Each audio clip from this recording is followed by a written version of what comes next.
Hello, everybody. Last meeting of this council year, and I've just learnt the last meeting where Lucy will be clerking us as she moves up to take, I thought she was going to take over the county, but she's moving up to the county. So thank you very much, Lucy. Do we have any apologies? I don't think we do.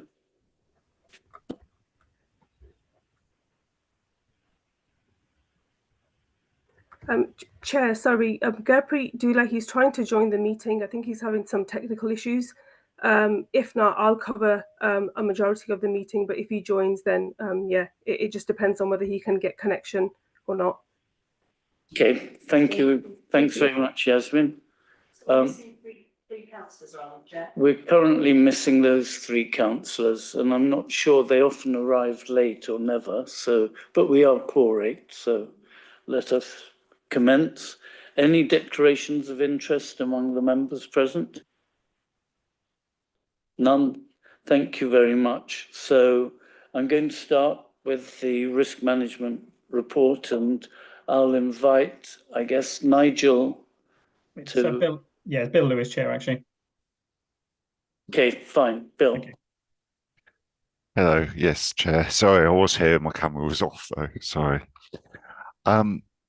Yeah, so Audit and Governance, I think last meeting wanted more detail on the service risk. So this report actually is pretty much in the same format as previous times, but does also include some more detail on the service risks. I've provided 2 appendices because there was varying requirements from members as to how much detail was required. So there's Appendix 1, which is the Corporate Risk Register, which has now got all of the various mitigations in place. Appendix 2, which has got the Service Risk Register, but only shows the risks, and Appendix 3, which shows the risks and controls. So as far as the actual body of the report is concerned, the Corporate Risk Register details of the red risks is pretty much the same as last time. There's nothing substantial changed there. It was just that some of the controls needed to be finalised. These are likely to then change going forwards as it's put onto the council's kind of corporate method of distributing around to officers and getting updates. So next time there may well be some changes in kind of red, amber and green risks within the corporate register, depending on kind of how all of the mitigations have been put in place. On the service risk register, there were a couple of red risks that have been removed, and from being red risks, and one red risk that's been removed relating to Hinksey Pool, and there's been another risk that's actually been removed that was previously amber. So details of the service red risks are at paragraph 9. Further details, as I say, in the appendices. So really, I think it's just to hand over now to members as to whether there needs to be questions. Thank you very much. A nice succinct summary. Do I have any questions, comments from Ros? Is that working? Yes, it is, isn't it? Right. Okay. Thank you for the updates. I mean, it's obviously difficult to see which bits have updated without having the two next to each other. Like last time's report and this one. So it's a little bit difficult, but I think I've managed to do it by printing it off, because it's difficult to do it side by side on the screen. I'm a bit concerned about some of the control action descriptions and the due date on them. I just wondered perhaps if we could probe that a little bit more, particularly on some of the red risks that I've identified. Recruitment and retention of staff in certain areas. I think that is an important thing. And we're looking here at dates going into March of 2025 as such. We've obviously got the agreed local pay deal with unions, which is great, was March of this year. But a lot of the other mitigations and actions, control actions, are much later. Some of them not until March of next year. So, over a year for implementation. Did you want to comment on that at all? I see that the person in charge is Gail Malkin. Is that correct? It's on the call. It's on the call. Is there any comment from Gail at all on that? Any assurance that can be given at all? In terms of recruitment and retention, the team is busy working on new strategies to support the business effectively. Much of that focus is on direct operational support around recruitment. So sort of hands-on support. We've got a recruitment consultant who spends most of her time supporting hiring managers. In terms of the behind the scenes process improvement, training for managers, systems improvement, that's something that we're also working on behind the scenes. But what we've had to do is just prioritize. We've always got this tension between immediate demands from the business for support versus service improvement work. Mm. Could I just say, Ros, I mean, we are going to discuss recruitment and retention later when we look at the internal audit report. So I mean, you can proceed, but I don't want to duplicate. That was all. Okay, Thank fine. you. All right, I won't ask any more questions at this time then. Any other questions? Yes, Anna and then Chris. A very minor one, which may also be covered later, but number 4, the cybersecurity one. Do we have? There's a bunch of sort of actions here that were all sort of timed for 31st of March this year. So I was just wondering how many of those actually got done. Do you know, Bill, or who will know? I'm afraid I don't. We do know, we do have Rocco, I believe, who's on later, who may well, or may be online now and may be able to answer those. I can see Rocco waving. Can you respond on that, Rocco? Yes, Chair. Could the question be asked again? Sorry, I was present but not. It's okay. So no risk. No, sort of the pay, thing number 4, the cybersecurity one. There's a bunch of sort of actions, controls that are dated the 31st of March. So I was wondering how many of those got done. Indeed, the one for 30th of November as well. So the vast majority of those have been completed, and I think there's a report later on from the auditors which covers the vast majority of that. Thank you again. So rather than duplicate, we will cover it later with the internal auditor. Any other questions, Anna? No? Chris?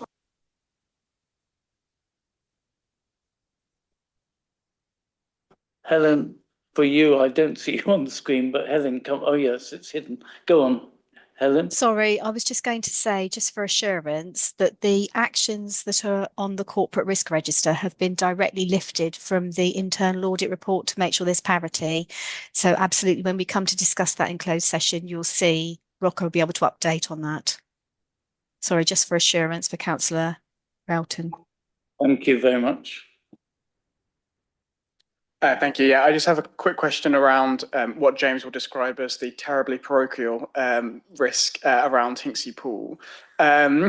So the question really is obviously, so that's the one service level risk that's been downgraded from red to amber.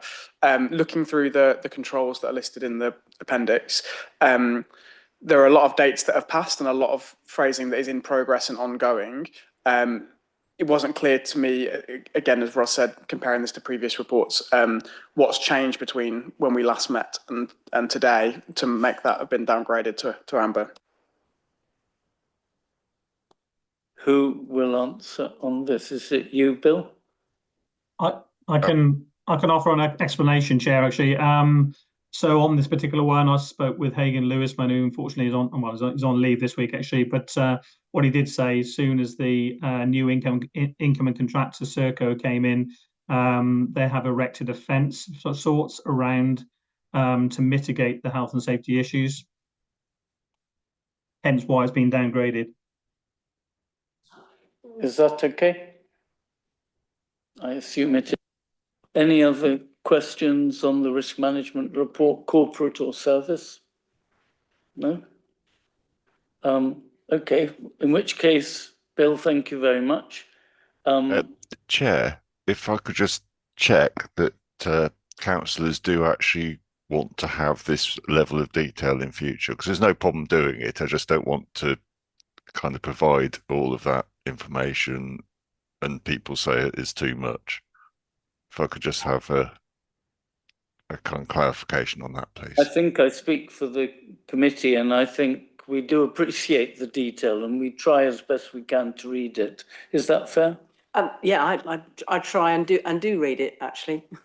Perhaps I'm the nerdy one for that, but yeah, I mean there are things, other red issues, in fact, within the corporate thing, including the climate emergency. I did thought Chris was going to home in on that one, because I think we have got conflicting policies, and we have a cabinet member here actually. I'm looking to her to say, well, they're going to be sorted out, these conflicting policies, and they're not going to be conflicting policies. But I think it is important, actually, that sort of level of detail is kept. So I do appreciate it. Thank you. Okay, thanks, councillors.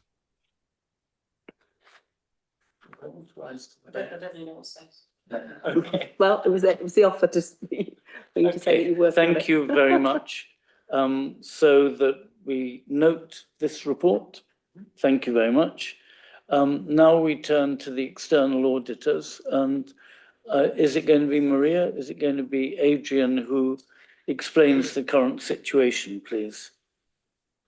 Good evening, Chair. So I'm going to make a start, and then hopefully Maria will come in towards the end and maybe give you a national context, just from a national role that she has in terms of kind of liaison as we kind of move through the transition of the reset. But I thought it'd be helpful maybe for the committee just to kind of talk you through where we are and kind of what the context means for the City Council, but also as we move through nationally into kind of resetting the audit market to kind of move through to try and get everything back on track. So I think the kind of key message to start with is that there's general agreement that the backlog in the publication of audited accounts by local bodies had really grown to an unacceptable level. And there was clear recognition that all stakeholders in the sector really needed to work together to address this. So DLUC has been working collaboratively with the Financial Reporting Council as the income and shadow system leader and other system partners to develop measures to clear the backlog. And the proposals which have been developed to maintain auditor independence and also enable the compliance with international standards in auditing consist of 3 phases. So I'll talk you through the 3 phases and then I'll move on to the consultations that have happened or are in progress currently. So phase 1 of the proposition is a reset involving clearing the backlog of historic audit opinions up to and including the financial year 2022-23 by the 30th September 2024. So gives us a period of about 6 months to clear all historic audits up to and including 22-23. Phase 2 is a recovery from phase 1 in a way that does not cause a recurrence of the backlog by using backstop dates to allow assurance to be rebuilt over multiple audit cycles. So the purpose of phase 2 is really to try and put in place some backstop dates, which actually mean that the current predicament of a large number of multiple years of open audits would kind of hopefully be mitigated in the future. And then phase 3 is a reform involving addressing system challenges in the local audit system and embedding timely financial reporting and audit reporting deadlines as well. To support the further development and testing of these measures, consultations are taking place or have taken place, and feedback has been sought to inform the decisions on how to proceed. So I'll talk you through, there was three specific consultations that have happened. And I might ask at the end if Nigel has any comments, obviously, on these, because obviously he would have been actively involved and kind of responded to some of these as well. So the first consultation was one that DLUC launched and that was a consultation on changes to the audits for the Accounts and Audit Regulations 2015, and that was to insert statutory backstop dates for historic accounts and for the financial years from 2023-24 to 2027-28. The second consultation that was in place then was from the National Audit Office, and that was looking at amending the Code of Audit Practice. And there were kind of two specific areas that it was really looking at.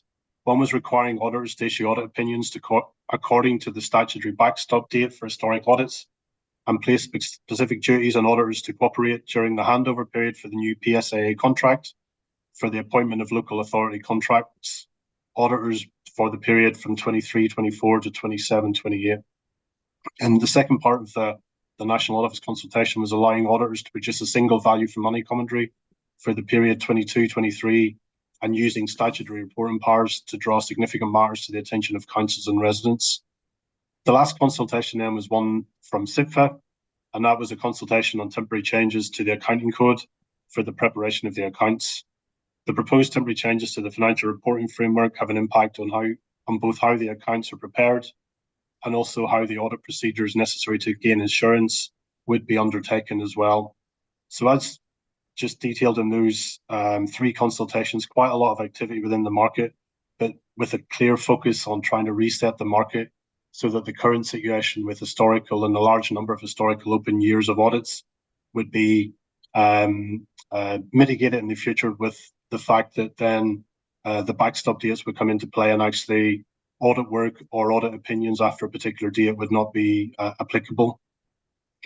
I'll stop there and take any questions that the committee may have on any of those points. And also, I don't know if Nigel or Bill would want to come in and kind of openly comment on any of those. I think I should invite Nigel first to respond. I think in terms of the audit ones, I don't think we have any concerns around the two audit ones, but the SIPFA one has been responded to by Bill primarily. So I'd ask Bill around the SIPFA one, because there are quite a lot of technical details in that particular one. So Bill, do you have any comments on the SIPFA one?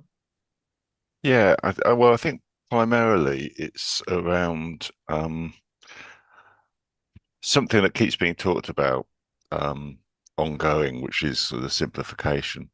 You know, I'm long enough in the tooth to remember when local authority accounts were actually properly understood by just the layman, whereas they've got more and more complicated with transactions that kind of go in and then get reversed out, capital charges being one of them, pensions being another. So, you know, I think, you know, our response was sort of around those sorts of areas and around how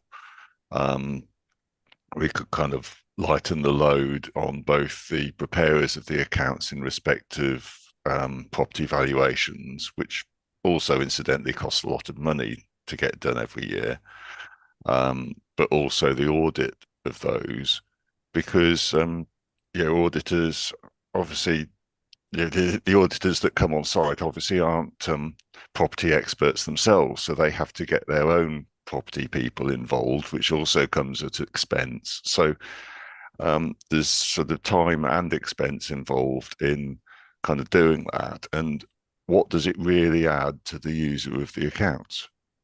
And I would argue actually that what it does is it makes it so that the accounts are less able to be understood by people. Similar-ish sort of thing on the pension transactions, where we have to make adjustments in the accounts to the bits that are in the CINE, and then reverse all of that out in the movement in reserve statements. Now, obviously, it's important to make sure that the pension fund is operating properly, and there are measures around that in respect of the triennial reviews, etc. But the question is, does that need to be reflected on an annual basis in our statements of accounts that can potentially confuse the reader, which is something that theoretically the SIPFA code is actually supposed to have mind towards. And I would argue that actually they've got so complicated now that it is very difficult for people to follow. So that's the sort of basis of the kind of response that has gone into SITFA.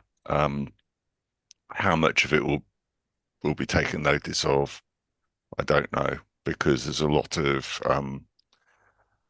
accountants out there who like doing these transactions, it appears, because they seem to it seems to be overturned by the SITFA accounting standards people whenever that comes up, because it has come up as a question a number of times, and similar sort of responses have gone in from myself and various colleagues.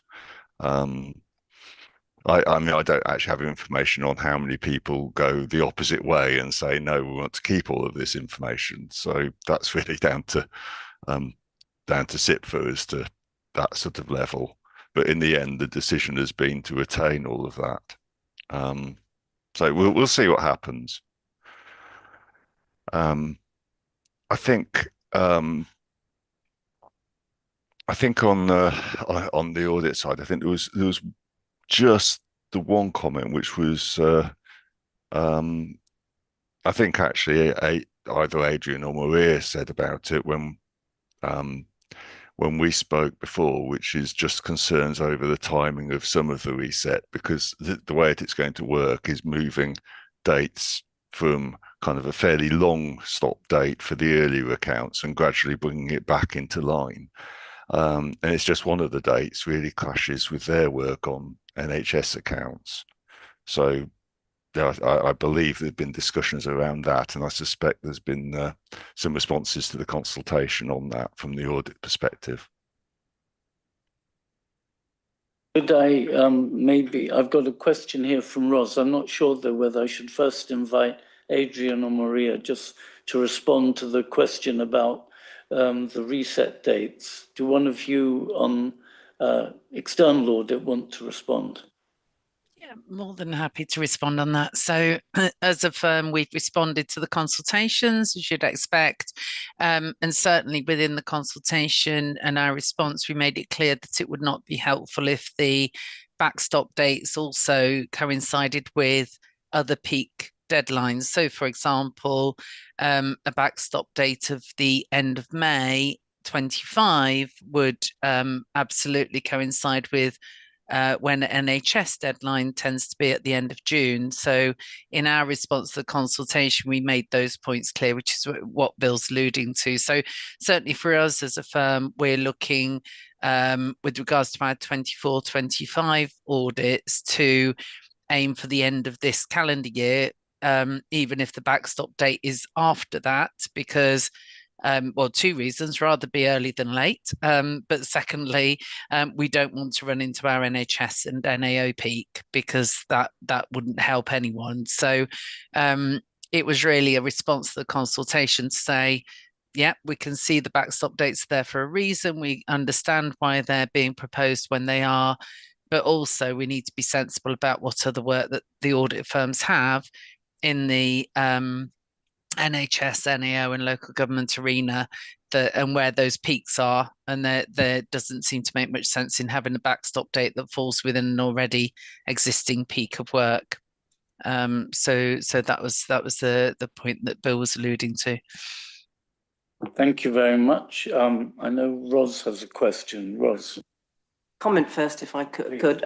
Thank you, Adrian, for the explanation of the three phases as such. You mentioned that the first one, which was having the clearing of all historic audits by 30th of September this year. I think, firstly, is that going to be achievable, or are we going to see them run possibly to December? Is it too ambitious date, do you think? The phase two and using backstop dates, we've already just talked about that. Maria's touched on that, and I quite understand about the NHS ones running into that in 2025. The SITFA thing and the proposals were interesting. I think a lot of councils have responded to SITFA that the detail, particularly with the valuing of properties and things, which isn't going to make much difference to the end balance figures for financial figures for councils. is irritating to say the least. And you mentioned the cost and expense of doing it as well. And I just wondered actually how you felt, Maria, about the SIPFA proposals too. I mean, you mentioned it doesn't always seem logical. And Bill has alluded to the fact that it makes it more complicated for the lay Joe and Jane person trying to look at accounts and so forth. So I think I'm looking for comments back from Maria on those other things, but also to say thank you to Adrian for the clear explanations. It's very useful to have that. Thank you. Thank you, Maria. Thank you. Yes, thank you through you, Chair. So the first point around the end of September date, so September 30th. We clearly this is in the consultation, so whether that date changes or not, we do not know at this stage. So that could well be a later date. I'm actually leading nationally on the project to move the audits through. So I've taken on that role for Ernst & Young, and my view at the moment, so I'm absolutely at the coalface of trying to get all those audits moved forward. And my view at the moment is if the legislation lands in time, and if that legislation, if it's clear and that date is set, be it the end of September, the end of October, or whenever it is, I'm already working hard to progress those disclaimer audits through nationally to meet those dates. So I'm aiming at the end of September. Clearly, if that moves back, then there may be some that go into October, but I certainly don't want this work to go into next year because, again, to the points we were just saying, our aim is to get the 23-24 audits completed by the end of this calendar year, and then move on to 24-25 audits into next year. And what we don't want is the work around all the old audits and the disclaimers to take away from all the hard work that the councils and the auditors are doing to get back on track. So that's why that project's been taken separately. That's why I'm leading on it nationally, and that's why the aim of that project is to get that driven through by the end of September and potentially October, depending on what that backstop date is. But to your point, Councillor Smith, I do think, we are stacking everything up that we can to achieve that, but we are dependent on the guidance being very, very clear and coming out to us, as has been alluded to. So should that happen, yes, we will be ready to move forward with that. From the point of view of SIPFA consultation, we have responded as a firm on SIPFA consultation. I think if you wanted my views on local government accounts and the various ins and outs of what's helpful and what isn't, my goodness, I could take up the rest of this meeting and many more, I'm afraid, having done this for many years. And like Bill, I came in from corporate and started in a world where, I started to say, why are we doing these things? And then slowly, we were doing more and more of them. I'm all for simplicity and I'm all for saving the public purse. So I think those two statements probably set out quite clearly the bits that I personally wouldn't agree with that we do. But unfortunately, my role is just to look at the guidance that you have to follow and to see whether you followed it. But we have responded as a firm to the consultation. Thank you. Come back from Ros. Thank you. All power to your elbow, Maria.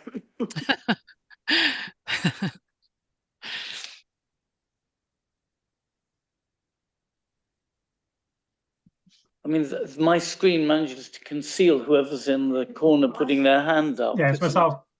Anyhow, Nigel, proceed. Yeah, thank you.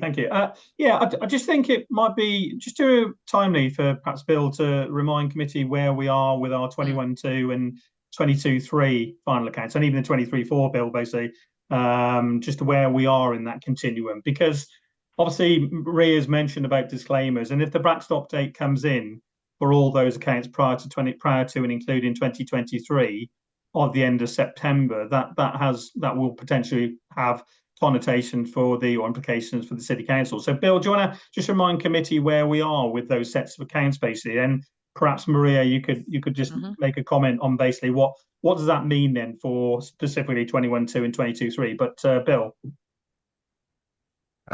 Yeah, thank you for that intro. Yeah, so 21-2 accounts, they were in a position that they were being effectively re-audited after the changes that were coming through from the QL implementation and some of the transactions around that. So what's happened with them so far is they've actually been now completely updated and finalised, subject to approval of audit and governance committee. These accounts have actually been through a period of statutory consultation, and so they're kind of pretty much ready to go. 22-3 the accounts were effectively put on hold because we hadn't got the opening position related to them from 21-2. We got a lot of the transactions in, but statement of accounts wise, that hadn't been produced. So currently, myself and my team are working through trying to get that into shape in order that we can kind of pull together a final set of statement of accounts that then will need to go out to public consultation for the statutory period prior to actually kind of going forward for audit disclaimer.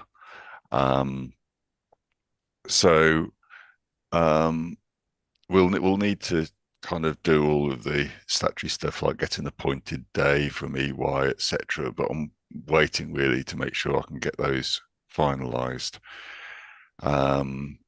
This kind of substantial work relating to 22-3 that EY will need to do is the VFM work. And currently we've sent a document over to EY.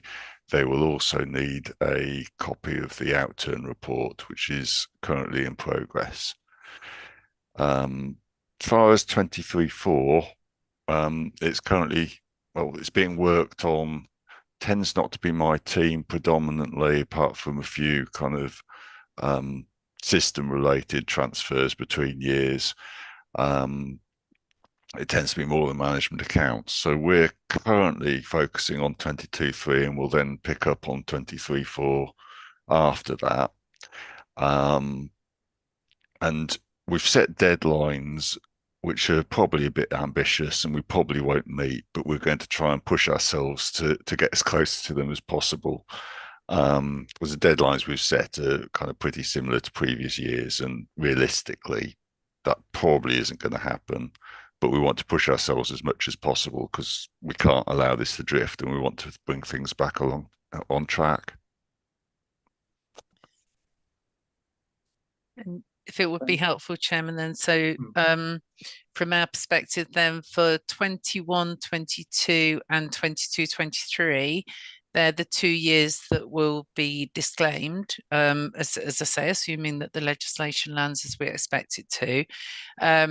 And those, from the point of view of disclaimer, we will have to do some work, but it won't be a full-blown audit on those years. So from that perspective, what we're currently working through in the anticipation of the legislation is a kind of clarity from our regulators, from other players within the market as to exactly what work we do need to do. What's the minimum level of work we need to do to get to a disclaimer opinion so we can move those accounts on and move them and close them.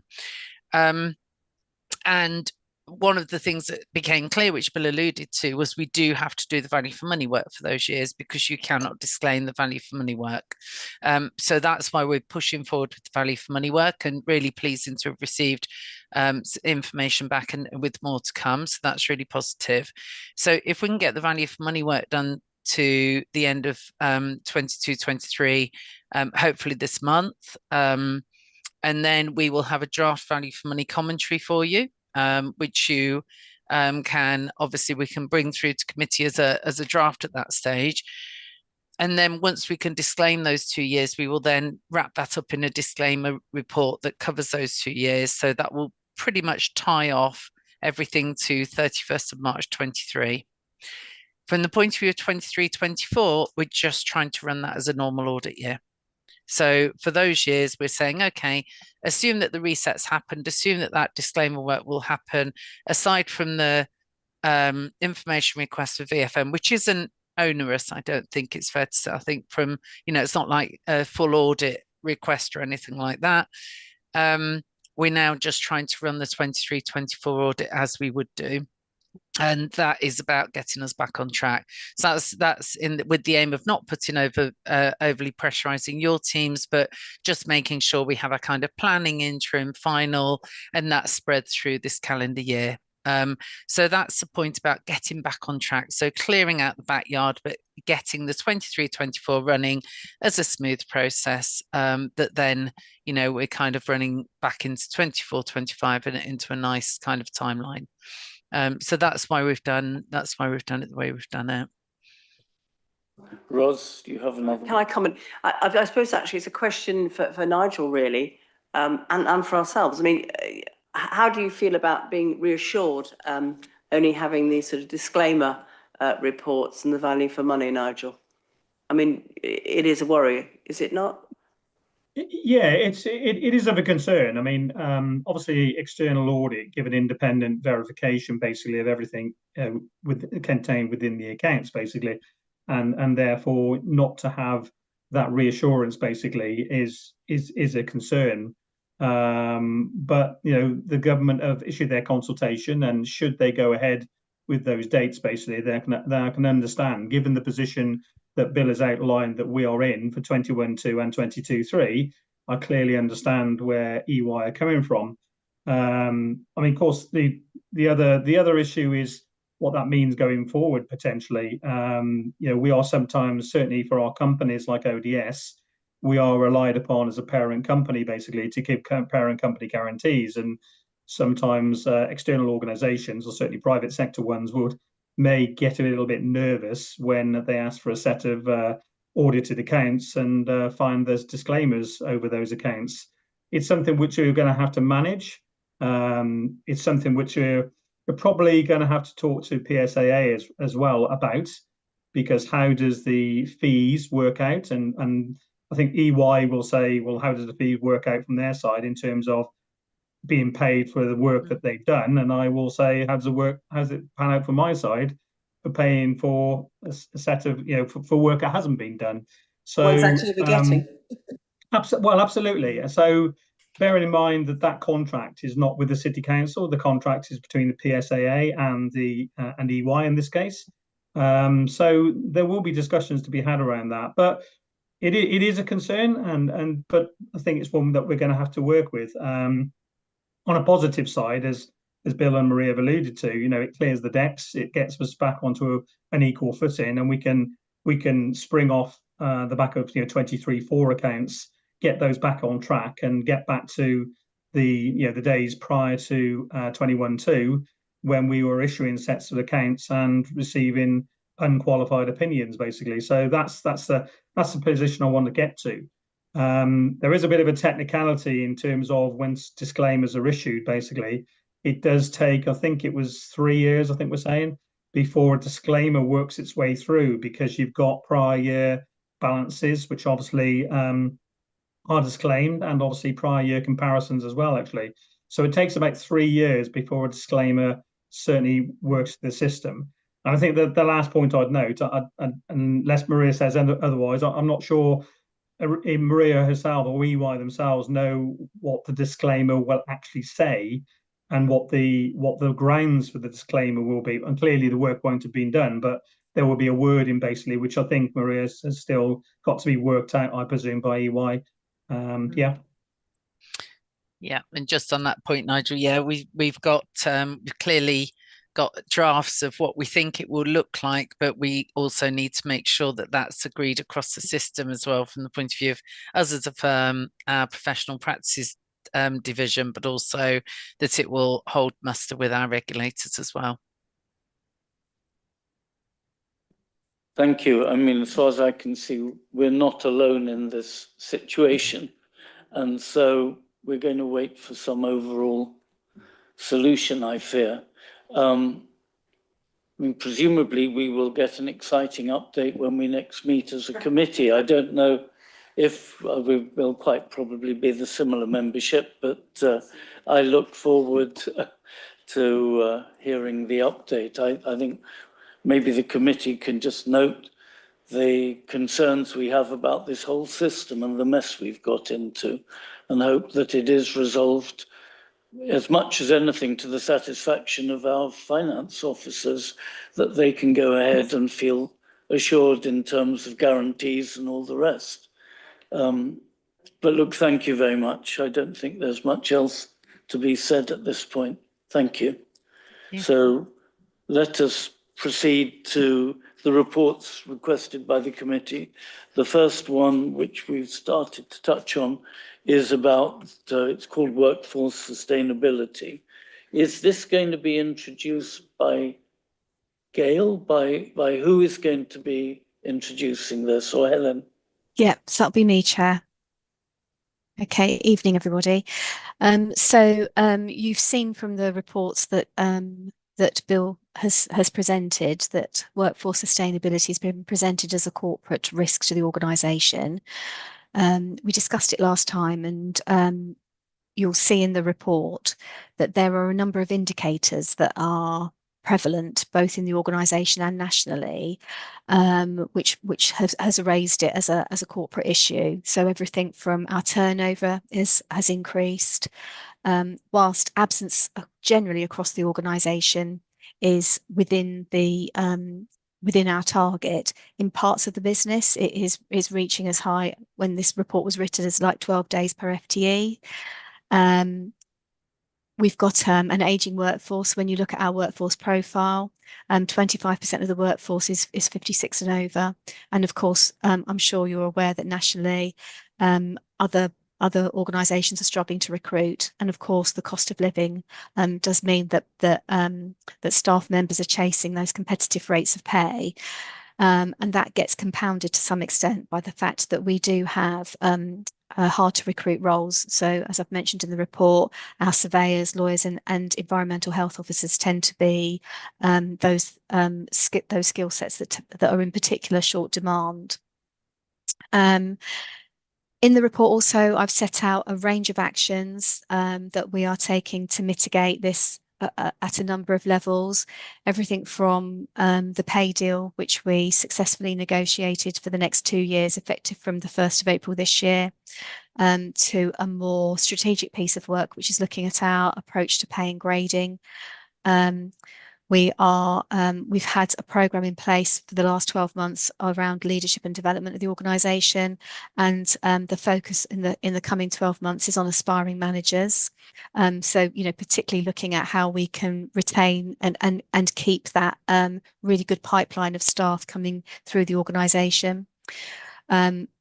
Quite a lot of work around policy and procedural training. So a lot of work's been done around absence management, supporting managers around what to do to make sure that you're keeping people in work, and what happens when you've got people that are off, particularly on long-term sickness.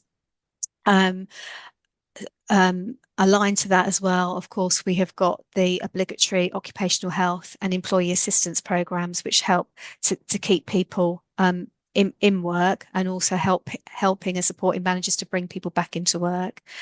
We've had quite a significant digital skills training program. I think that some of the pressures that are in the workplace are around the high levels of change and people's capacity to handle that change. So we've done a staff survey around digital capabilities, and have embarked upon a digital skills training program. We've also got career development pathways that we've developed in particular in certain parts of the business. So, for example, in the customer service team, we've got career graded approach aligned to knowledge, and certainly, for example, in the planning service, we've also got career development pathways. And we've also just recently started to raise more awareness about what we can do to encourage apprenticeships, not just in the cohort that we get in every 2 years that I'm sure you're aware of, but how we can take those opportunities as every vacancy arises, and making sure that we're using the apprenticeship levy to support development as well. So, bit of a whistle-stop tour of what's in the report, but of course happy to take any questions from the committee. Thank you very much, Helen. Any questions from committee members? Ros. Thank you, Helen, for the report and for the explanation and backup speech that you've given with it as well. It's all made comprehensive. I just wondered, have you got any figures on the percentage of those that come in on the apprenticeship scheme actually staying on into full-time roles at the council?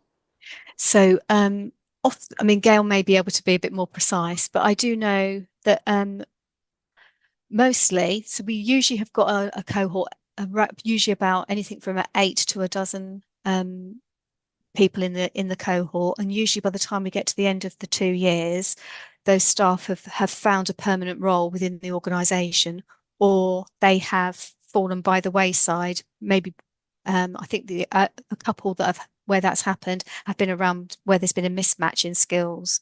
So tends to be very successful way of getting people into the organisation. And of course, we do try our utmost to make sure that we're going out locally and making sure that we're recruiting into that cohort in a diverse way. So it's about 80%, do you think, of the Yes, I mean, I could obviously, off the top of my head, Councillor Smith, I can't, but I do know that it's a pretty high success rate, but we can always confirm that if you want the precise figures, unless Gail knows off the top of her head. I don't, but 80% is about right. Thank you very much. Chris, you have a question.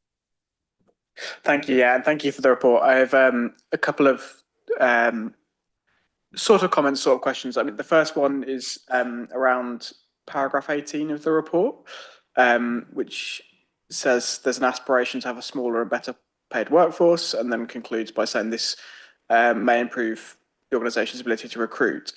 I guess the question I have really around that is obviously the second half of that sentence, a better paid workforce, obviously definitely helps with recruitment. But the first half of that sentence, a smaller workforce, when we're looking through the risk, it's got issues around workload and capacity. The question I have around that really is whether shrinking the workforce is going to help around capacity and workload, and therefore the retention side of things might be negatively impacted by that. The second question is a slightly broader one, which is obviously lots of organisations at the moment are having similar problems, including in local authorities, but also beyond that. And there are a number of sort of innovative ways that organisations are looking to improve, crucially, retention, including in the local government sphere, like, for example, South Cambridgeshire Council, which has been moving towards a 4-day working week as a means of looking at retention, improving retention and recruitment.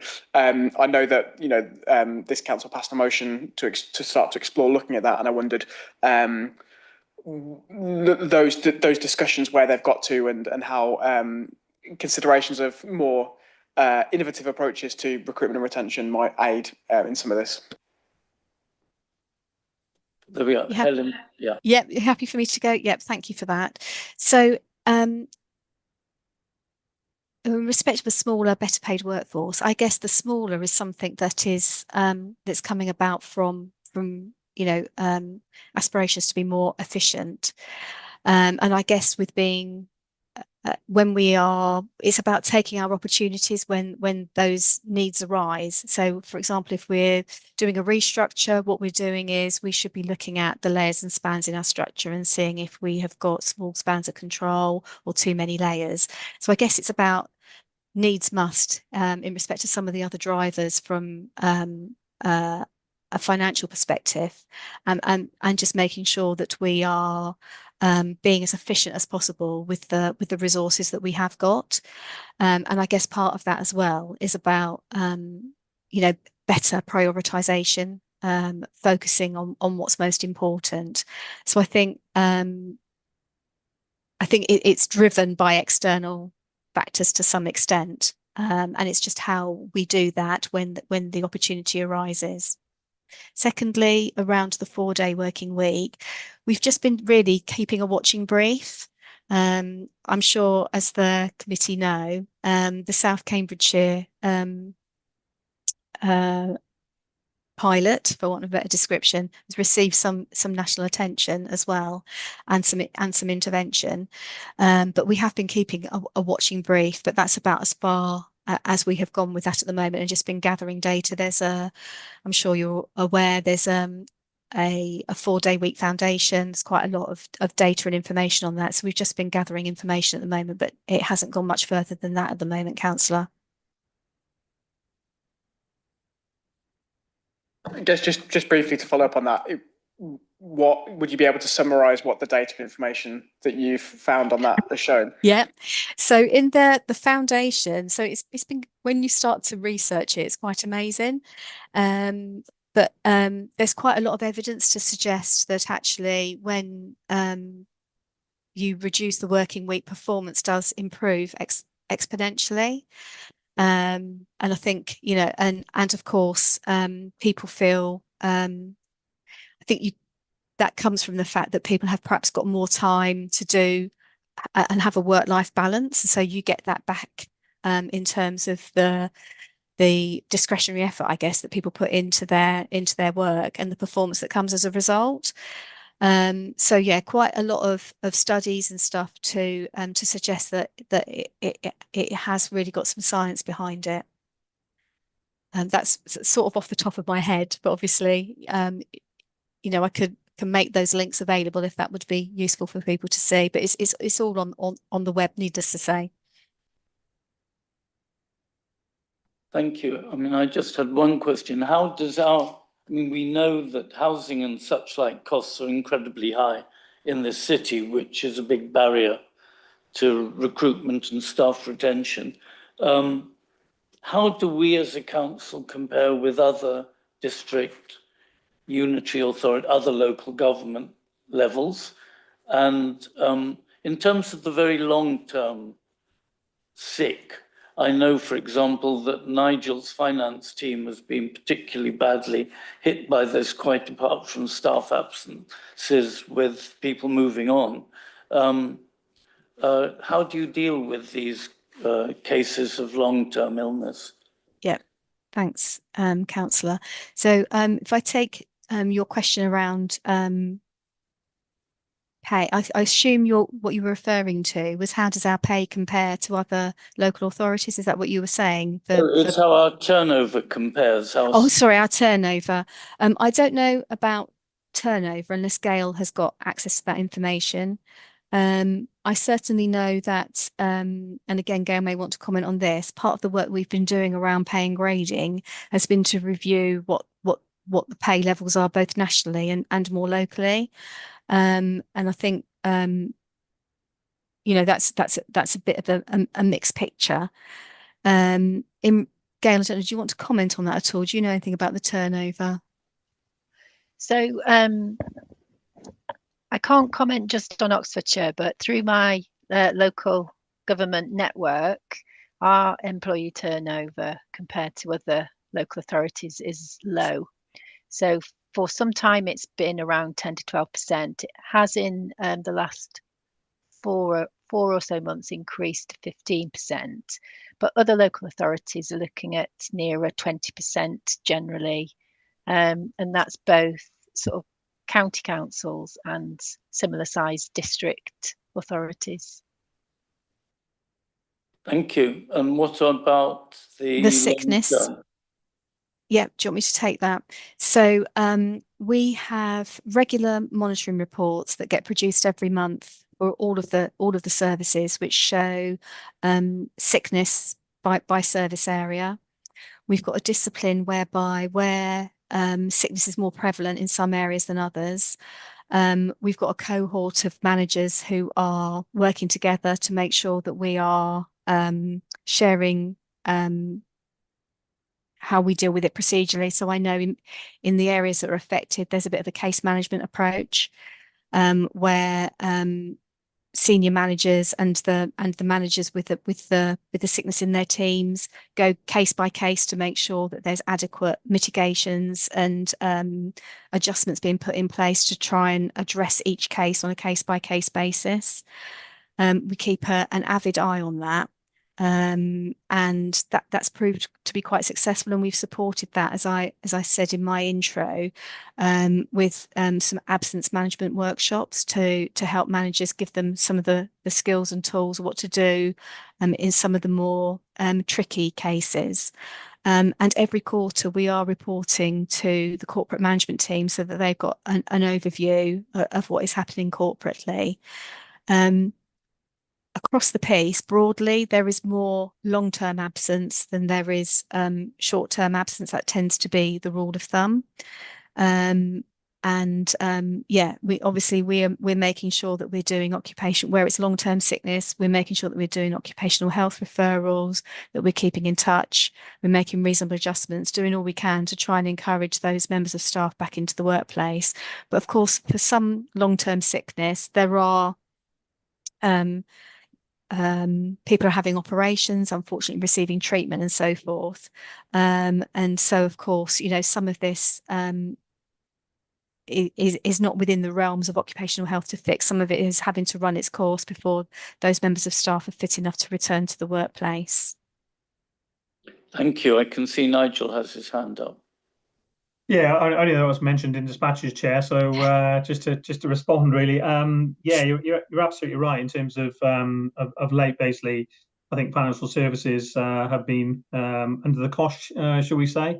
We've had. I'm the one quoted in the report at the upper end in terms of 12 days per FTE, and when you consider I've got about over 110 employees in the service, that's a considerable number of days indeed, actually.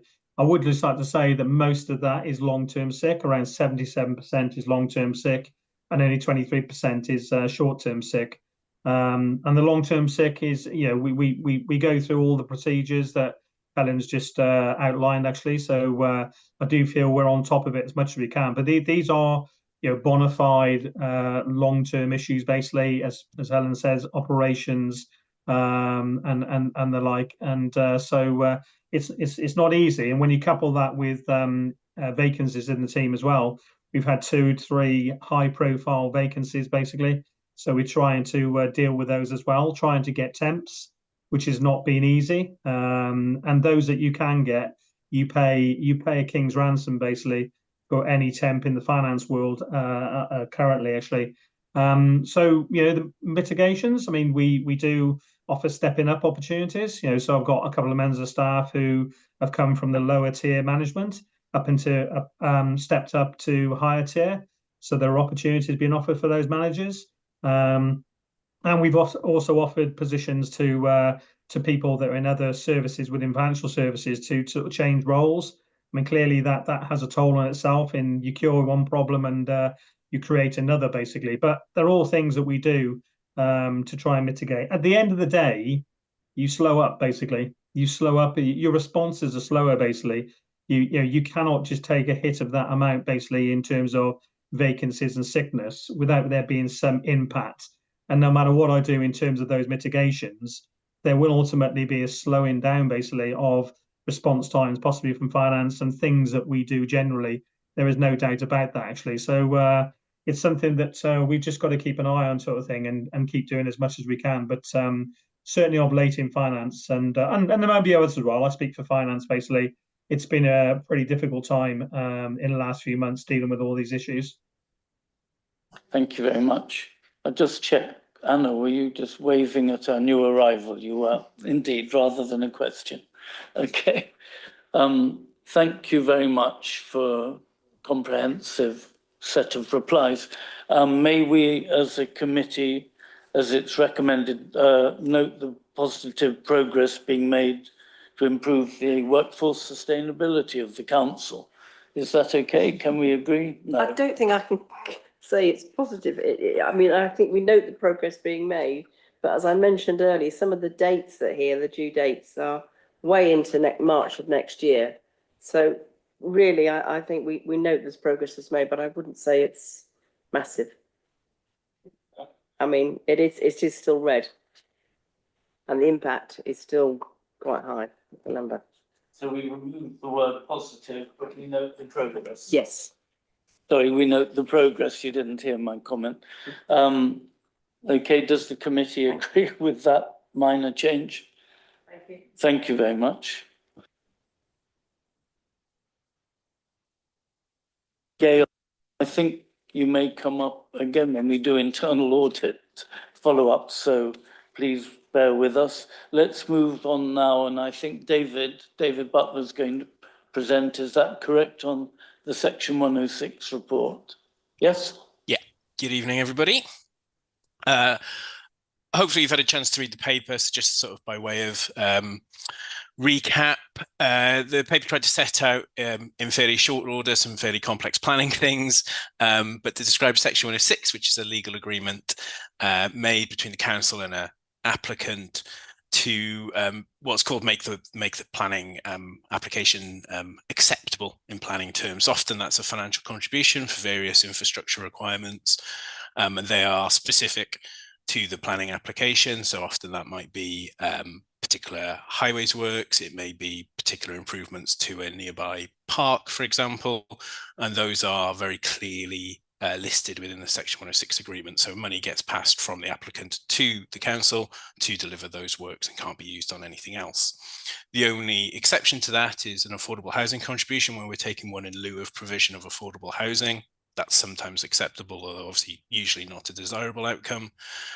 And that simply goes into an affordable housing pot at that point, simply because it's impossible to identify affordable housing sites in advance.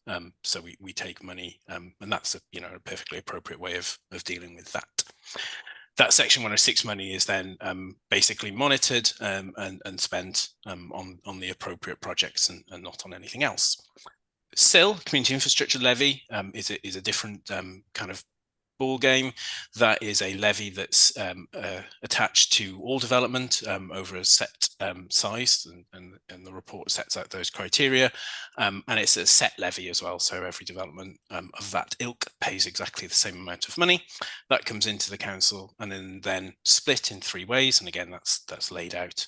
The vast majority of CIL goes on strategic infrastructure projects, and basically can be spent anywhere within the city. So it doesn't have to be related to the specific project that the application is relating to. So if we go back to that application that could be making a contribution to parks and highways through Section 106, that CIL money could be spent the other side of town. That's absolutely fine.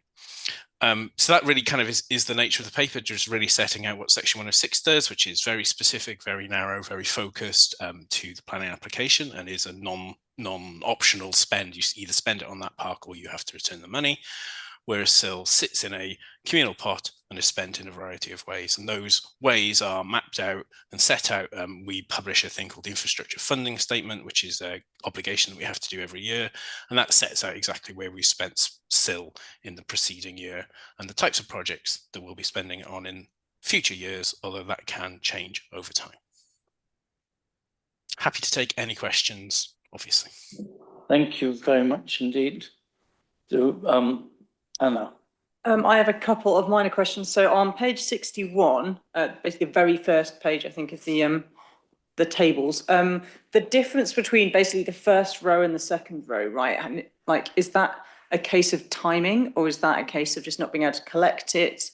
Yeah, what's the deal with that? And secondly, page 66, I was actually just generally interested what the city centre restart was, which isn't really in the spirit of this report, but there we go. Thank you. So, page 66 of the pack.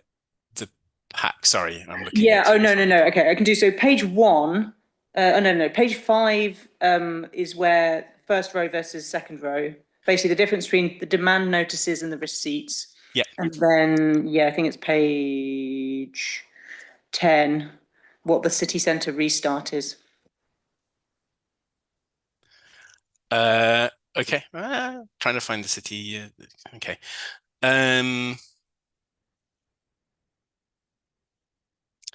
I might have to come back to you on that. So just trying to find the figures and just aware of time. I guess obviously what happens is, so when SIL is application comes in, application approved, SIL levy is attributed at that point.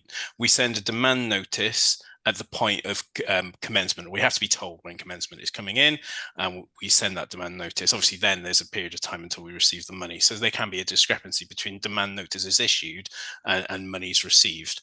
So I'm just trying to find the spot where that is. Okay, yeah, that's fine. That makes total sense. Yeah. Fine. City Centre restart. I don't know the projects intimately, so I can come back to you on that one if that's okay. Exactly what that's entailed, I'd have to find out. Yeah, fine. Ross. Thank you. You mentioned the housing, you have to go into a housing sort of thing, but you wouldn't be able to know where it's going to be spent as such, because you haven't identified the sites for the affordable housing. It's quite substantial amounts of money. And I can see there's one on page 69, your page 13, for 21 Salford Road. And that was for affordable housing. I'm guessing, and I'd like to be put right if I'm wrong, please, that 360,000, well, nearly 361,000, was to repurchase that to then have it added to our social housing. Would that be correct, or have I misunderstood? So that's one question. And the second question is, we still have an awful lot of empty properties, and I know that our empty property officer has worked tirelessly over years to try and get some of these properties back. And there's a very notorious one in Headington, in Old High Street, right near the Waitrose store, which has been empty probably now for 17, 18 years, and has gone back and forth with your predecessors of head of planning into the courts and back out again. But I just wondered, could some of this 106 or SIL monies, either of the pots, be used to actually to do compulsory purchase on some of these buildings, to actually then put them into the social housing and affordable housing mix for us? So, sorry, the that row B, the site name and the planning reference, that £360,000 is from that planning reference. So from 21 Salford Road, the development that took place there, plan reference, as you can see, from 2015, we received the money in 2022. So that's the origin of the money. It's sitting in the affordable housing pot. So it's money coming in from that site rather than going out onto that site. Right, thank you for that explanation. Right, cool. So, but can the money that's coming in towards affordable housing be used to actually do some compulsory purchase on the empty properties that we have, that we desperately need back into the mix for Oxford? So the terms usually within a Section 106 for affordable housing is for the provision of additional affordable housing within the city. So any project that could be that would be deemed to be doing that would be an appropriate use of that money. I am not the right person to prioritise whether that is the most efficient and effective way of spending that money to deliver homes, affordable homes into the city. One would anticipate that it might not be because of all of the additional costs and risks related with CPO. But as a team, our role here is to simply retrieve the money from the applicant and hold it in the right pot. So that would be a question really for my colleagues in affordable housing to say whether that would be the right way to do it. But obviously I would suggest that it would be a very expensive way of delivering affordable houses. Thank you. It's just that we are so desperate for affordable housing within the city limits. I thought I had to ask the question. Could I ask just one question about, you collect Section 106 or SIL money, and the Section 106, as you imply, tends to be earmarked, but you're collecting it before it's dispersed, and in the meantime there may well be cost inflation. How do you balance things if and when you come to spend the money and costs have gone up? So 106 is very specifically for projects that are required as a result of the application. So in theory, with the exception of affordable housing, we put that to one side for now. But where you're delivering, say, park improvements, because of the increased use of the park, then you would expect that to be spent very quickly. The 106 monies itself is usually dealt with on a trigger basis. So we don't tend to have all of the money up front. It'll be related to the development and the timing and phasing of that development. So usually we would have a contribution, say, prior to completion of the site or prior to 50% occupation or whatever it might be, you know, we would phase that. Where you agree the money, the distance in time between agreeing the Section 106 and the contribution coming to us is index linked. So we attribute inflation to that period of time which the developer pays. So really, as soon as the money comes into us, you're right, we want that project to be delivered as quickly as possible to ensure that there's not a lag in that. But that then obviously falls to colleagues across the council who are delivering those projects. Thank you very much. Anna. So I should just declare an interest, sort of, which is that I'm a member of the small parish council, unless for the next month or so. So there's a thing on page. Basically, there's a pretty large discrepancy between the amount of money given in SIL to various parish councils and the amount of money spent by various parish councils. The latter being zero. So I was wondering, is there? I don't know, like this. Yeah. You know, how much of a problem is this? You know, what sort of, you know, because this money does often have time limits on it. Yeah. Just say, is there any comments on that? Sorry. So where SIL differs to 106, so Section 106 monies ordinarily has a time limit on it because of the nature of the spend. So you're spending it because there's a need to do it. So usually if you don't spend it within 9 years, unless specifically stated elsewhere within the 106 agreement, you potentially are liable to return it. SIL does not have that. So the SIL held by the city council can be held indefinitely. The regulation is very clear on that. Parish councils and neighbourhood forums have a slightly shorter timeline on spend, but if you retrieve the money from the parish council or from the neighbourhood forum, you are still expected to spend that money within that specific space. So it's sort of helping ensure spend happens, but you do it very much in sort of collaboration with those people as well. So there are, you know, we talk to our parish councils and the neighbourhood forums, and some are, you know, obviously more active in terms of spending that money. But really, there's not. We don't have to return it to the developer at any point. We either take back control and deliver it ourselves, or we work with our sort of locality colleagues. Ross.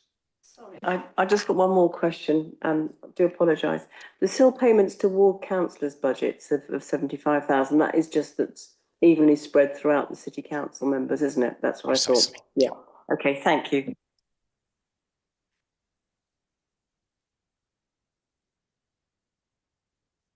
I don't know if you heard that. We are aware of it as Difficult in council. wards that have part of their ward as a parish council and part of it not in a parish council. Yeah, we have. Thank you very much. Any other questions for David? Thank you. I was half wondering, but I won't ask you, how much officer time is spent keeping on top of these tables. They get very complex, but I won't ask you that. I can see you're going to say no time at all. It's sort of AI. Well, actually, I don't know if you noticed, but one of the 3 parts of SIL is through administration time for the management of the SIL process. So although they are complex and do take time, we are compensated for that out of the SIL levy already.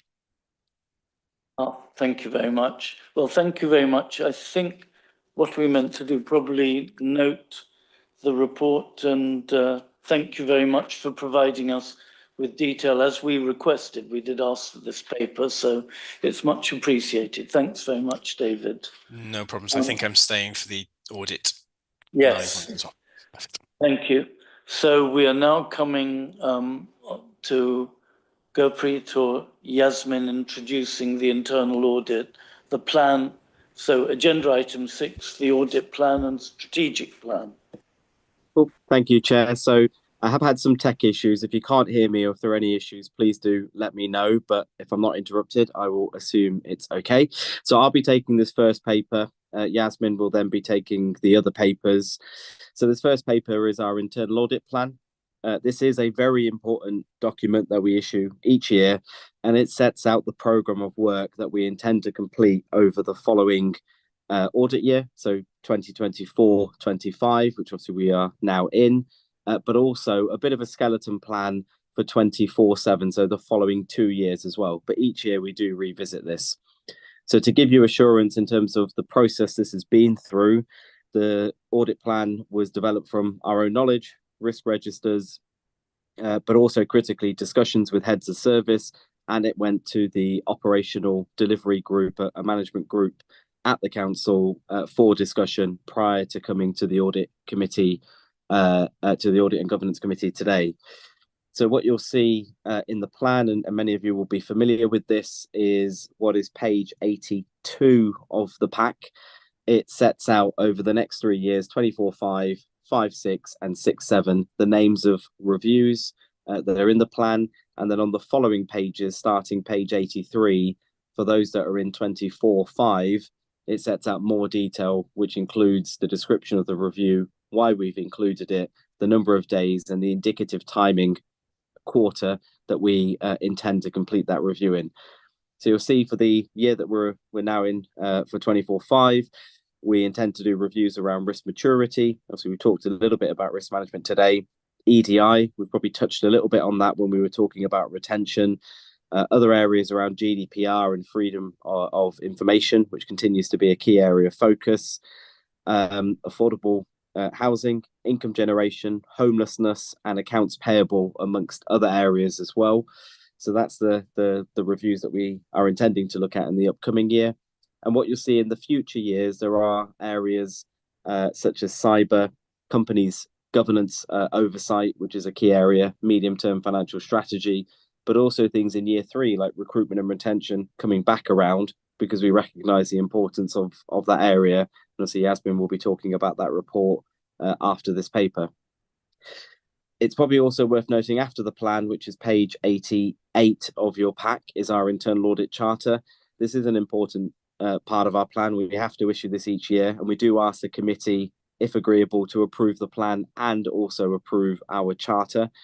This confirms how we remain independent, what our role and responsibility is to do with things like fraud and bribery, and ultimately how we comply with public sector internal audit standards. There are no significant changes, or in fact, there are no changes from this year's charter to the previous year. There will be in the following year, because global internal audit standards have changed, although we don't have to implement those yet. But it's just to flag to your attention that that is a document in addition to the plan that we'd be seeking approval for. So I will pause there and happy to take any questions. Does the committee, do any members have, please, Ros? You've mentioned the recruitment and retention report, which I know we're looking at again, and you're going to be reviewing that again in 26-27. Do you think that really ought to be possibly in 25-26 rather than leaving it another 2 years? Possibly. I mean, we will also do a follow-up. So there are 5 medium recommendations in the report Yasmin will present after this one. So all of those will be followed up and reported back to this committee.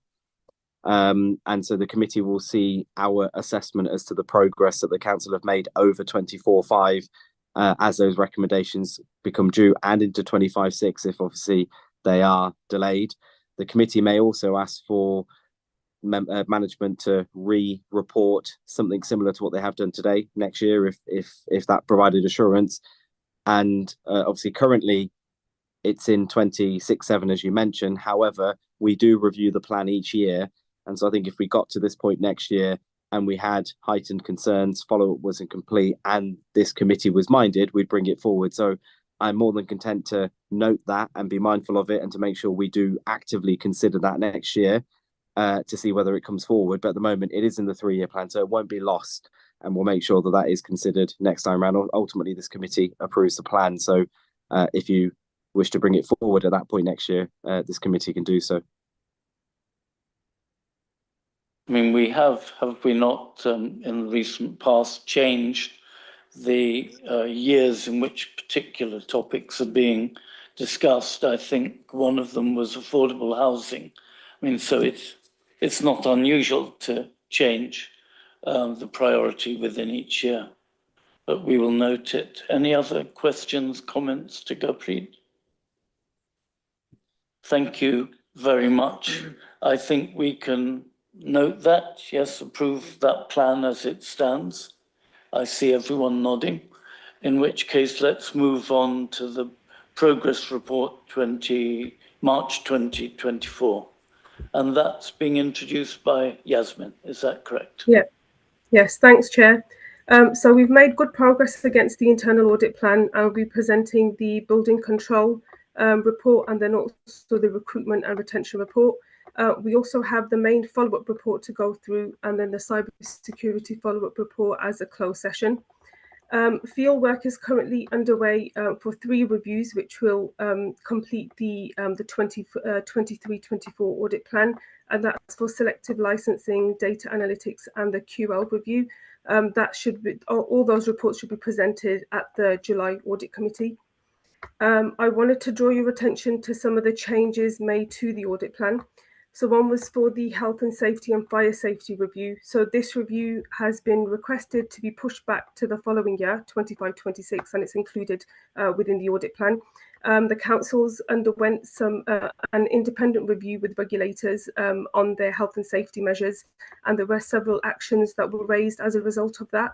The team are at full capacity and they won't be able to accommodate this review in this year, but will ensure that it is undertaken next year. We also have the town hall and community centre lettings. So we've removed this review from the plan. The council, they're looking to procure a new system to manage this area. And once that is in place, it's an area that we can come back and have a look at. Currently, we wouldn't be adding a lot of value if there's not a system in place. So yeah, we'll wait for that at a later stage, and then we can undertake that review if needed. Like Gurpreet mentioned, we do review on an annual basis anyway. So if we do need to have this review again, we can add that in. I can pause there for any questions before I start going through the recruitment and the building control reviews. Thank you very much. Nice succinct summary. Any questions about what you've said so far? I mean, you've given good reasons, partly your capacity about where various items are, but I think that is accepted. The committee is nodding. Thanks very much. So we're going to note that report, and then maybe you could start now on the you're going to do recruitment and sorry. Well, yeah, sorry, I was just thinking at under the building control. So that was the first report, I believe. Is that right? Sorry, yeah. I'm not sure the order. Yeah. Oh right, I think. Okay, we'll do building control first. I think is that right, Jasmine? Is the first? It is, yes. Yep, Councillor. We'll go through building control first. Well, you've really clearly put down areas of strength and areas of concern and areas that need added value and things into it. And I think the committee does need to sort of look at those and actually note them quite clearly, because it mentions building control policies not been updated since 2014-15 and no longer effective of current practices. And you've interviewed staff, and you find that there's been poor communications defining responsibilities of each team. I mean, when I read something like that, it sort of links to me with an area of concern about staff morale and commitment and recruitment as such, and retention, more importantly, if formal training plans are not in place. I mean, it's good to see in Helen's and Gail's reports and things that is happening, that is going to be changing and things. But again, as I've mentioned before, it worries me that there's a sort of length of lead-in time for those changes to happen, Chair. The added value in building control as well, the number of cases being validated within 2 days, and one application being validated before the application was logged on the uniform system. That's pretty amazing. I don't know how they managed to do that. Are there any other areas of concern that you feel we should highlight within building control? Or is it just the information that we could get, Councillor Ross, was just around the time taken to validate, and we could perform our data analytics in this area. The only other concern was just around like you mentioned, recruitment being an issue, and then they're having the backlog of cases that are being built up as a result of that. Now there's a sector-wide issue around building control and trying to get the relevant staff to be able to look at these building control applications. So there is an issue kind of sector-wide around that area. But around just the validation and dates of validation, those are the main areas that we picked up on in our kind of the data analytics that we reviewed, and no other significant areas in terms. But it links to reputation. So then it links to reputation for the council if things are taking longer to validate. Yeah, thank you. Yeah. I wonder if I could just add a little bit of additional context. Is that okay on the recruitment issues? Please. So what's happened is the government have introduced a new registration scheme for building control surveyors. That has meant that all building control surveyors in the country have had to go through a series of written and verbal tests, for want of a better way, through three different sort of pathways. The likelihood is in the industry is felt that there will be a roughly 25% dropout of building control surveyors who simply won't go through this process any further. It's a very onerous and an additional kind of hurdle to clear in a space where we really struggle. Sorry, I didn't mean to interrupt you, but did you say 25%, quarter of them? Yeah, that's the anticipation. Yeah. So in a world where there's maybe about 4,000 surveyors in the country in building control, you know, that it's quite a phenomenal likely impact. We've been lucky that we've got our people through, but the likelihood is any further recruitment will already, you know, the difficulties we already experience will be exacerbated quite significantly.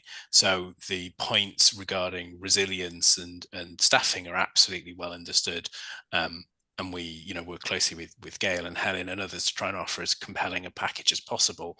But we simply can't compete in some instances with, you know, the private sector who are also kind of competing with us with work as well. So there's it's a real kind of catch-22 currently where actually in a way we wouldn't be able to deliver on more work. So we might get more money in, but we wouldn't actually have anybody to do that work. And the money we would get in wouldn't be enough to get the people in to do the work.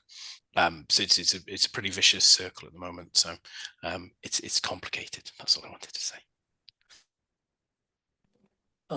If I may follow up on that point, I noted, I think this is on page 101 of our agenda pack, but it's page 6 of this internal audit progress report. It mentions in 23-24, 2,096 inspections took place and 225 plan check applications were received. I'm just interested, do we have any idea, I mean, and there's a reason why I'm asking this, what proportion of overall likely inspections and plan checks might have been made within the city, i.e. what market share may this have represented? Because I know in earlier meetings we've had it pointed out to us that building control actually publicises the rates that are charged and so on. And it's a well-documented benchmark against which people, some of whom did work for the council and have subsequently left, they know what they need to price against and to capture work from us. And I just wonder what the market environment is. I mean, I believe I'm right in saying when we've asked this before, we've been told for larger applications, it makes sense to use the council to do the work because you have a core of people. And maybe this is directed as much to David as to you, Yasmin. But I just wonder how it is faring as a commercial entity within council operations. David, sorry, I'm not sure whether you wanted to take that to start with. Yeah, so we it's pretty much half, 49 or 50% of the total inspections that take place in the city come through us. What that is in terms of a percentage of the financial spend, I don't know, but we know the volume of inspections because the independent inspectors still need to report to us that these inspections have taken place. So we know the quantum, and we know that therefore we're about half.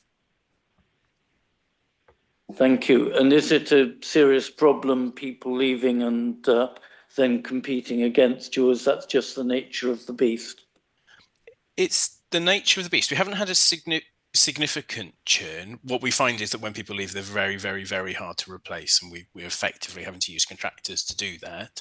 That's obviously much more expensive for the council to do, and therefore gives us less sort of bums on seats, frankly, because the budget envelope is what the budget envelope is. So as and when people leave, we will find them increasingly hard to replace, is the likelihood. We have got we did have 2 apprentices, one of whom it sort of, as Helen alluded to, wasn't quite right, wasn't the right fit, and they moved on to a different opportunity. But we have got an apprentice in place, and we're working with them to bring them through. Obviously, to do apprentices properly requires a chunk of time for officers as well. So trying to balance that desire to grow our own and to kind of organically grow the team in that sense, but also make sure that they've got the appropriate amount of time. So we probably couldn't have another one currently, just because everybody is quite so busy. A last question. And is it true that if you lose staff and need to recruit, the fees you can charge are still have to be published and cannot be changed in the short run to reflect changed market circumstances? Is that correct? Precisely, yes. We set our fees through the fees and charges as part of the budget process. So I don't think Nigel wants to run it more than once a year. No, thanks very much. I thought that was how it was, but there's not much you can do about that. Any other questions on the building control report? If not, thank you very much, Yasmin. We'll note that report. Can we then go on to the next one, recruitment and retention, please? Yeah, thanks, Chair. I'll take the report as read and I'll just summarise the findings on that. So this was a moderate on both the design and effectiveness. So we did find that there's an effective people plan in place, and it's made up of 6 objectives.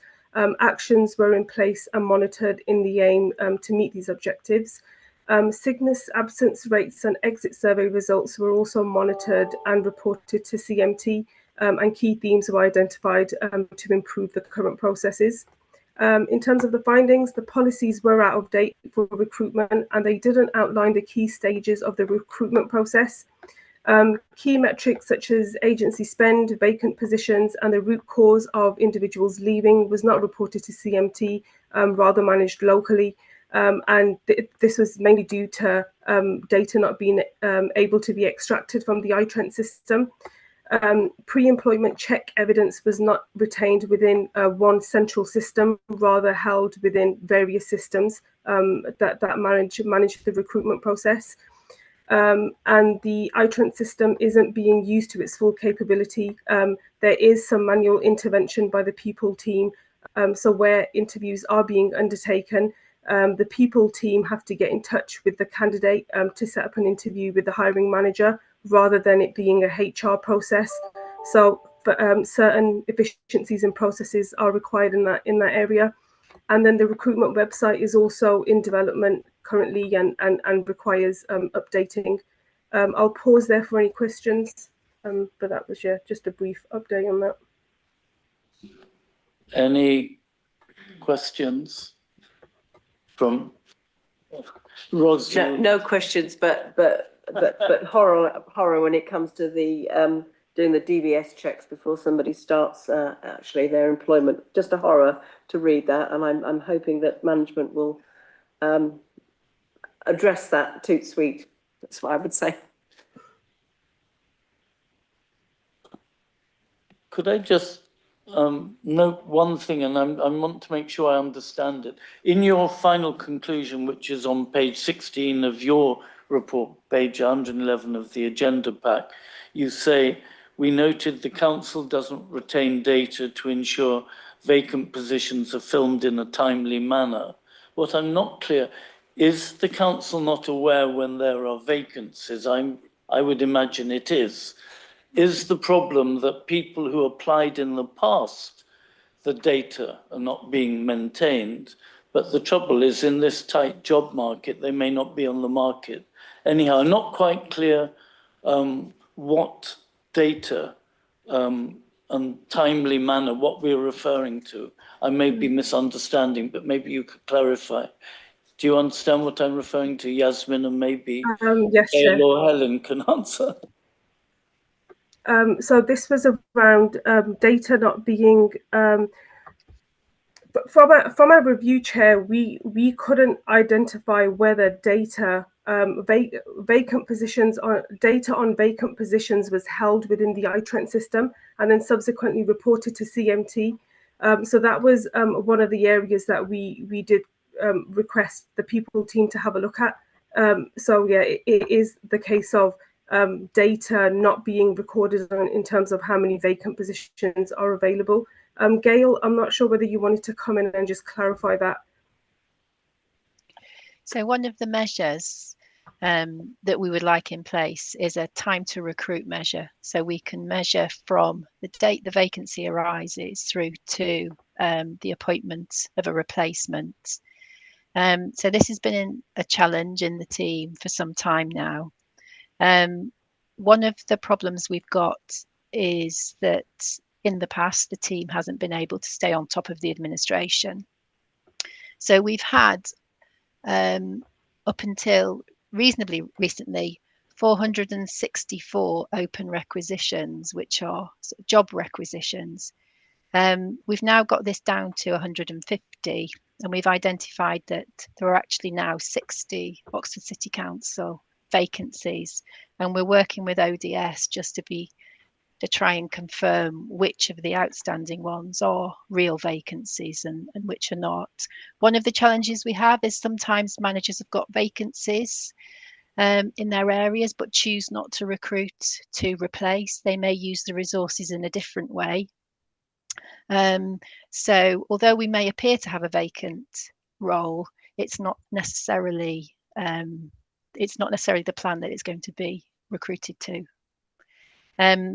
So we've got a recruitment consultant in place. This is a role that we've had for just over 12 months. And she's working hard to improve our processes and also our attraction strategies. And this is one of the processes that she's been struggling with. Thank you very much. I think I understand now. You mentioned ODS. How does ODS come into the picture? Because the people team supports ODS with payroll and administration support. Thank you. Okay, that's fairly clear. Any other questions from committee members? No? Thank you very much. Again, we will note this report, very helpful. If I could, there's just one thing I forgot to do earlier, actually, was to say thank you to Helen Bishop as well, too, for sending out your response as well in the workforce stability. That report, thank you. It was really good to read that. Thank you, Helen. I meant to say earlier. Thank you for that. No, that's okay. You're welcome. Thank you. Thank you. Thank you. Sorry. So let's now look at the follow-up report. Do you want to? I'm not quite sorry. I'm trying to find the papers because I forgot to bring in my laptop, so I don't have any of the full papers in front. Would you like to say something, Yasmin, and then we can respond? Oh, that's fine. That's fine, Chair. I did just want to mention around the progress report, survey responses, we collect them at the end of each of our audit reviews. We've currently had 3 back and continue to urge that the auditee send back our survey responses, just so if there's anything that they like, we continue doing that. And if there's areas that we need to improve on, we can take those actions on board as well. So I am working with Nigel to try and improve the survey responses that are coming through to us. But currently over the year, we've only had 3 back as of yet. And then we've also included a sector update as well around the spring statement, and then just a summary of the key measures that have been announced. So happy for you to kind of read that at your own leisure.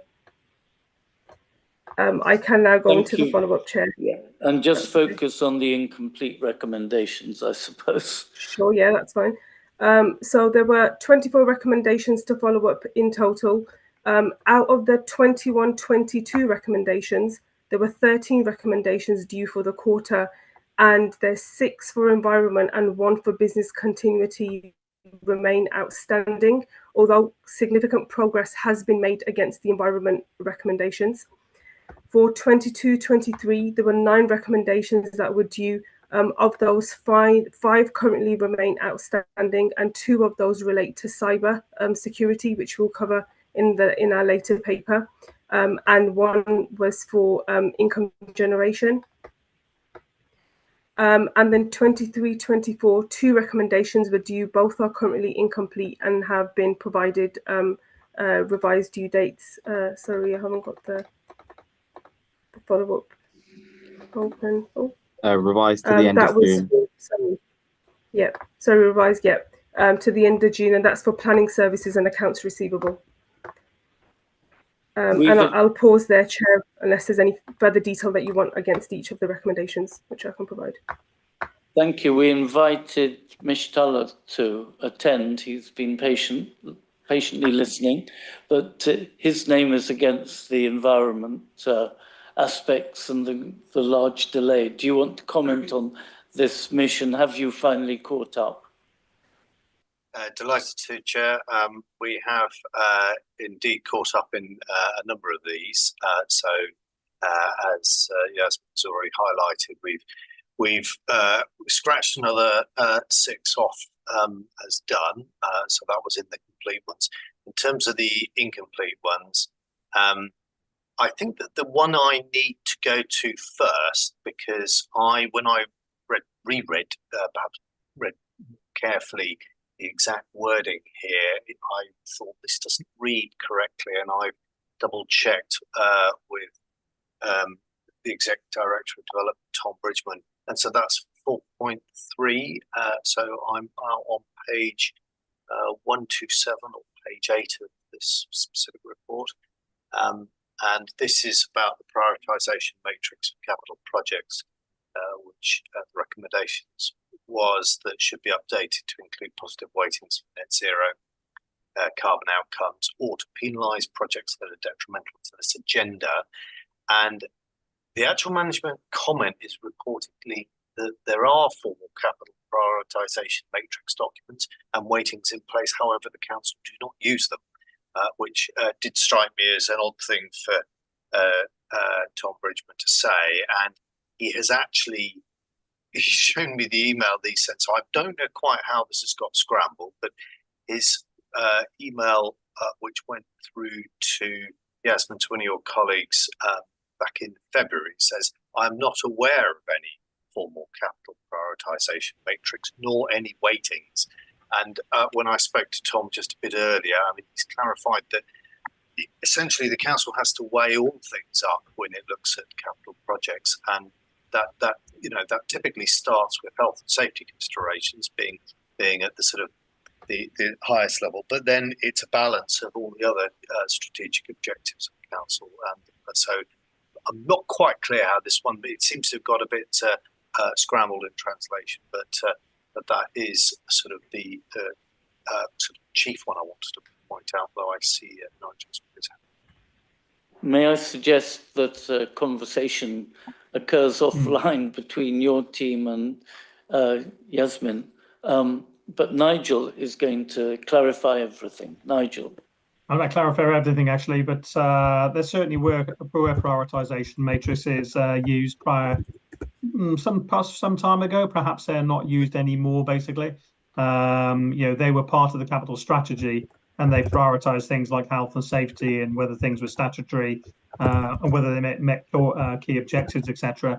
So I'll take that one away basically and just clarify the current position. But certainly we used to use matrices basically, and what's been said, presumably we don't use them anymore basically. But I'll take it away and clarify it, Chair. Thank you very much. If I may, can I turn to a different one? So I can positively update on action 8.1. So this is on page 126 or page 7 in this specific report. This is around the council undertaking a skills audit, looking at carbon literacy and so forth.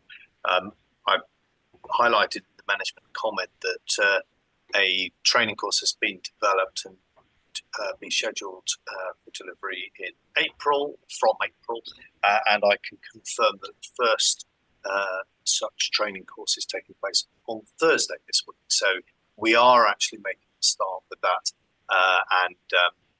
so I'm hoping that we can then evidence that and get that one sort of scratched off as appropriate, since we're going to roll out a programme which will probably last for pretty much the whole year, and which will include members as well as sort of key staff. I think that the other updates sort of speak for themselves. We'll continue to make progress, and hopefully we'll get all of these actions completed.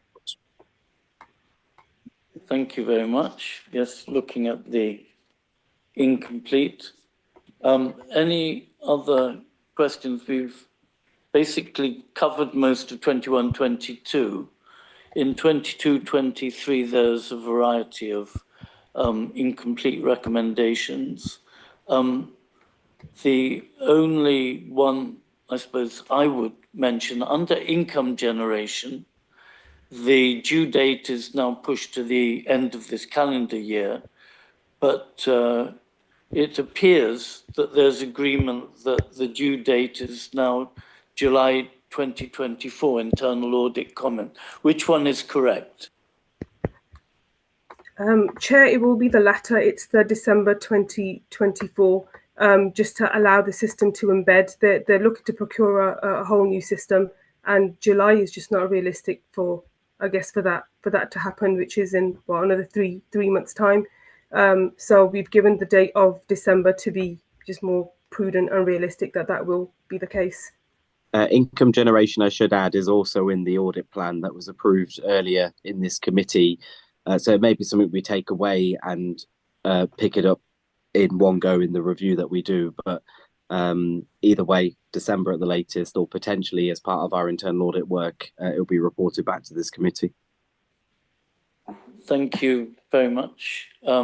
Ros? Yeah, I see there's mention of the QL, the dreaded QL system, and exploring whether it be able to service needs. I mean, all the way through, I can see, well, not all the way through, but on several items, 21, 22, environment, housing, rents, and the flow chart will be financed once the IT complete the works on QL.